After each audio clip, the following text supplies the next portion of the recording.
नमस्ते दोस्तों, तो आज आपको एक बड़ी ही अचंभित एवं भयानक रहस्यमय कहानी सुनाऊंगी जिसमें आपको कुछ नई रहस्यमय बातें की जानकारी होगी। तो कृपा करके अभी चैनल को सब्सक्राइब कर ले। यह मेरा दूसरा नया चैनल है ताकि और भी रहस्यमय कहानी सबसे पहले आप तक पहुंचे। धन्यवाद। तो सुनिए। भारत के दक्षिणी छोर पर, जहां हरे भरे पहाड़ अरब सागर से मिलते थे, वहाँ एक प्राचीन और रहस्यमय पर्वत श्रृंखला थी जिसे मौन पर्वत कहा जाता था। इसका नाम इसलिए पड़ा था क्योंकि यहाँ हमेशा एक गहरी अलौकिक शांति पसरी रहती थी, इतनी कि हवा की सरसराहट भी एक संगीत जैसी लगती थी। किंवदंती थी कि इस पर्वत की सबसे ऊंची चोटी पर एक अदृश्य मंदिर छिपा हुआ था। यह मंदिर किसी पत्थर या लकड़ी का नहीं बना था, बल्कि इसे शुद्ध विचारों और ब्रह्मांडीय ऊर्जा से निर्मित किया गया था। कहा जाता था कि जो कोई भी इस मंदिर में पहुंच जाता, उसे ब्रह्मांड की प्रतिध्वनि सुनाई देती, वो मूल ध्वनि ज छोटी ई से समस्त सृष्टि का उद्गम हुआ था और जो जीवन के हर रहस्य को अपने में समेटे हुए थी। मौन पर्वत की तलहटी में एक छोटा सा गांव था जिसका नाम था शांतिवन। शांतिवन के लोग सादगी और प्रकृति से जुड़ाव के लिए जाने जाते थे। उनके समुदाय में एक वृद्ध साधु रहते थे जिनका नाम था तपस्वी निवृत्ति। वे अपनी गहरी चुप्पी और पहाड़ों के साथ अपने अनोखे संबंध के लिए प्रसिद्ध थे। तपस्वी निवृत्ति अपना अधिकांश समय मौन पर्वत पर ध्यान में बिताते थे और लोग मानते थे कि वे अदृश्य मंदिर से संवाद करते थे। एक साल शांतिवन में एक अजीबोगरीब घटना घटने लगी।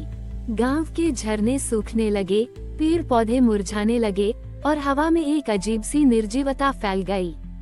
लोगों के मन में भी अशांति बढ़ने लगी थी और उनकी आवाजों में वो पुरानी मधुरता नहीं रही थी। तपस्वी निवृत्ति ने महसूस किया कि यह ब्रह्मांड की प्रतिध्वनि का लोप था। मानवता ने अपने मूल स्रोत से नाता तोड़ लिया था और भौतिक दुनिया के शोर में खो गई थी। उन्होंने अपने सबसे युवा और संवेदनशील शिष्य सारांश को बुलाया। सारांश एक शांत स्वभाव का लड़का था और उसे प्रकृति से गहरा प्रेम था। तपस्वी निवृत्ति ने अपनी आंखें खोली, जो अब पहले से कहीं अधिक शांत थीं। उन्होंने सारांश को देखा और अपने मौन में ही उसे एक संदेश दिया। सारांश ने महसूस किया कि संदेश उसके हृदय में उतर रहा था। अदृश्य मंदिर का अस्तित्व खतरे में है क्योंकि ब्रह्मांड की प्रतिध्वनि मूक हो गई है। तुम्हें उस स्थान पर जाना होगा जहां मौन सबसे गहरा है। वहां तुम्हें सत्य का स्रोत मिलेगा, एक ऐसी ऊर्जा जो ब्रह्मांड की मूल प्रतिध्वनि को फिर से जागृत करेगी। तपस्वी निवृत्ति ने सारांश को एक छोटा चमकीला स्फटिक पत्थर दिया जो पूरी तरह से पारदर्शी था। ये तुम्हें मार्ग दिखाएगा, उन्होंने कहा, और तुम्हें याद दिलाएगा कि सच्चा ज्ञान कहीं बाहर नहीं बल्कि तुम्हारे अपने भीतर की पारदर्शिता में है। सारांश ने गुरु के चरणों को छुआ और अपनी यात्रा पर निकल पड़ा। उसके पास कोई नक्शा नहीं था, केवल उसके भीतर की अंतर्ज्ञान और स्फटिक पत्थर का मार्गदर्शन था। उसने घने जंगलों, खड़ी ढलानों और सर्पीली नदियों से होकर यात्रा की। हर मोड़ पर उसे लगा कि वह अपने उद्देश्य से भटक गया है, लेकिन हर बार जब भी वह हार मानने वाला होता, स्फटिक पत्थर से एक हल्की सी शीतल चमक निकलती और उसे सही दिशा दिखाती।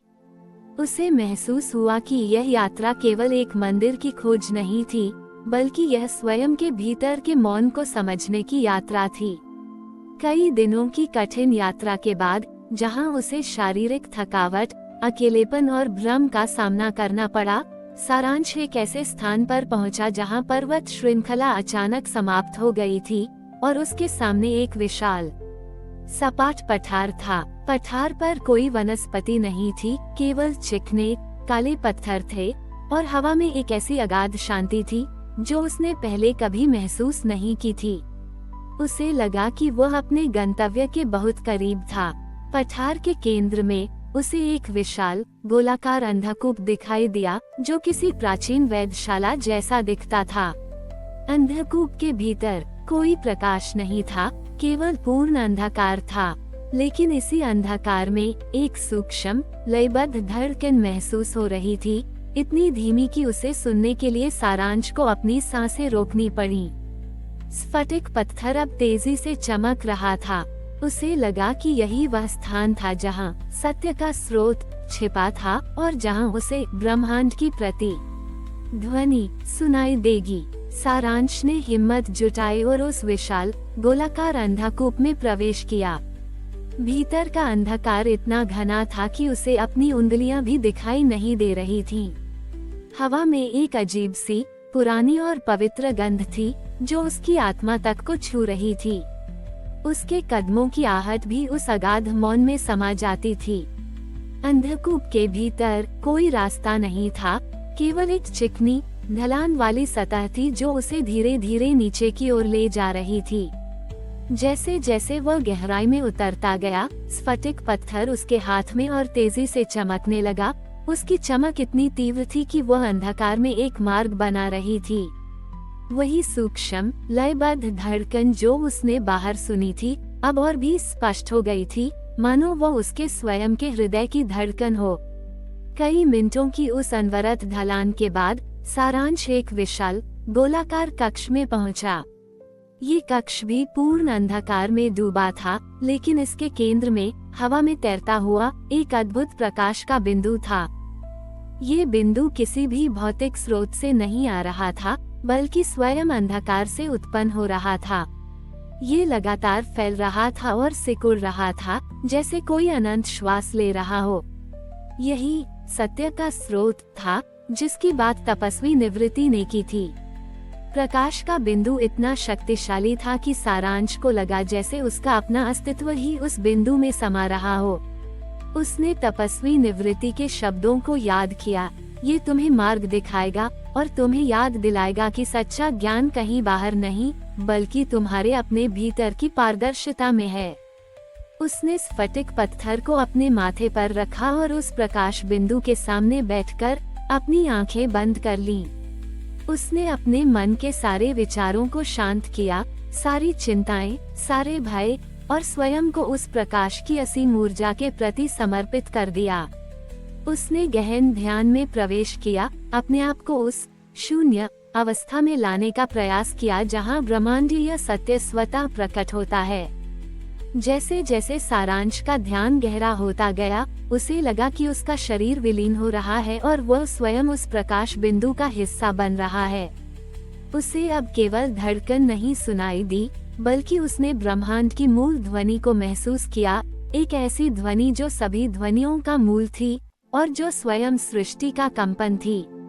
यह कोई शोर नहीं था, बल्कि एक लयबद्ध मधुर गूंज थी जो ब्रह्मांड के हर कण में प्रवाहित हो रही थी।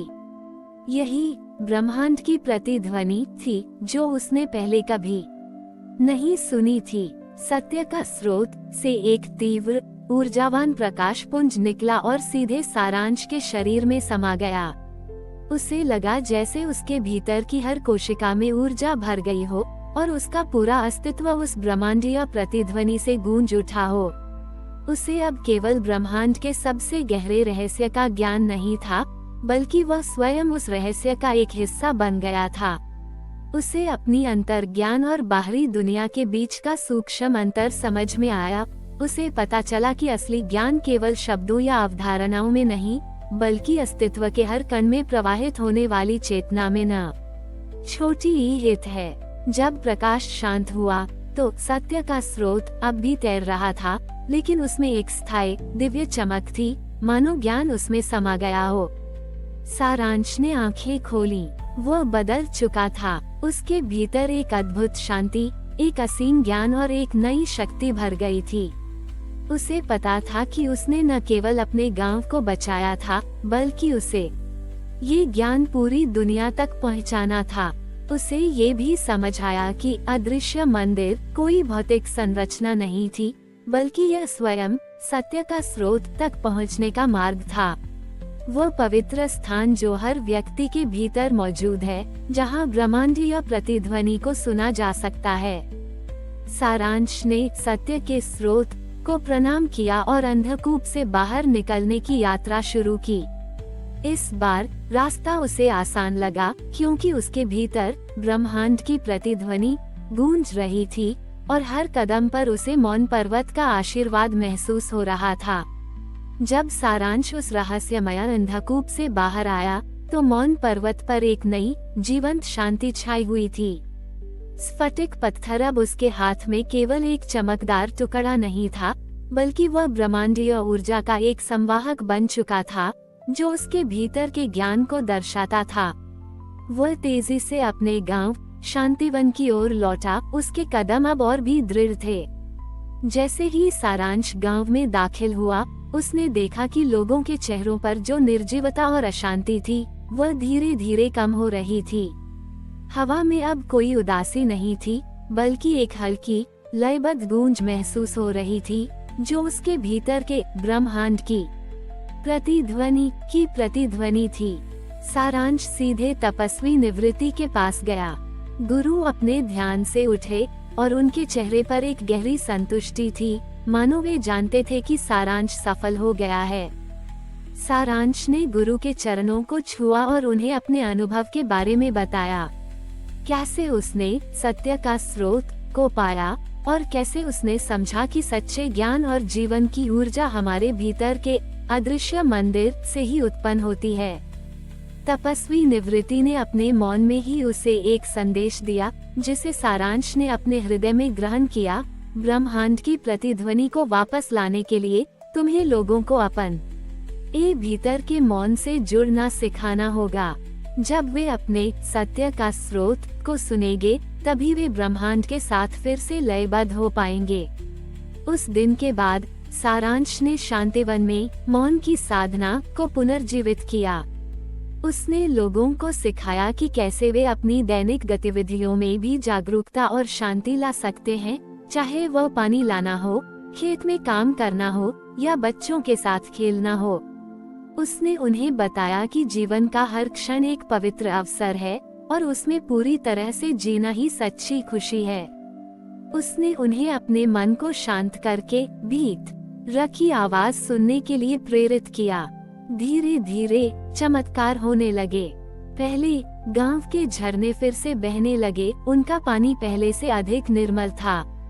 पेड़ पौधे फिर से हरे भरे हो गए और उन पर नए फूल खिलने लगे। हवा में एक नई ताजगी और जीवन शक्ति भर गई। लोगों के मन में जो अशांति थी, वह भी धीरे धीरे शांत होने लगी और उनकी आवाजों में वह पुरानी मधुरता और करुणा वापस आ गई। शांतिवन में फिर से जीवन और आध्यात्मिक ऊर्जा का प्रवाह शुरू हो गया। अदृश्य मंदिर एक गुप्त स्थान ही बना रहा, लेकिन उसका ज्ञान सारांश और तपस्वी निवृत्ति के माध्यम से पूरे गांव में फैल गया। तपस्वी निवृत्ति ने अपना शेष जीवन सारांश को मार्गदर्शन देते हुए बिताया और अंततः वे भी अपने मौन में विलीन हो गए, लेकिन उनका ज्ञान सारांश और उसके शिष्यों के माध्यम से जीवित रहा। शांतिवन अब केवल एक गांव नहीं था, बल्कि यह आंतरिक शांति, प्रकृति से जुड़ाव और ब्रह्मांडीय सामंजस्य का प्रतीक बन गया था। दूर दूर से लोग यहाँ आते थे, न केवल तीर्थयात्रा के लिए, बल्कि यह सीखने के लिए कि कैसे वे अपने जीवन में ब्रह्मांड की प्रतिध्वनि को सुन सकते हैं। सारांश ने बिना किसी दिखावे या लालच के उन्हें ज्ञान दिया। ये कहानी केवल शांतिवन तक सीमित नहीं रही। मौन पर्वत, अदृश्य मंदिर और ब्रह्मांड की प्रतिध्वनि की अवधारणाएं पूरे विश्व में एक आंदोलन बन गईं।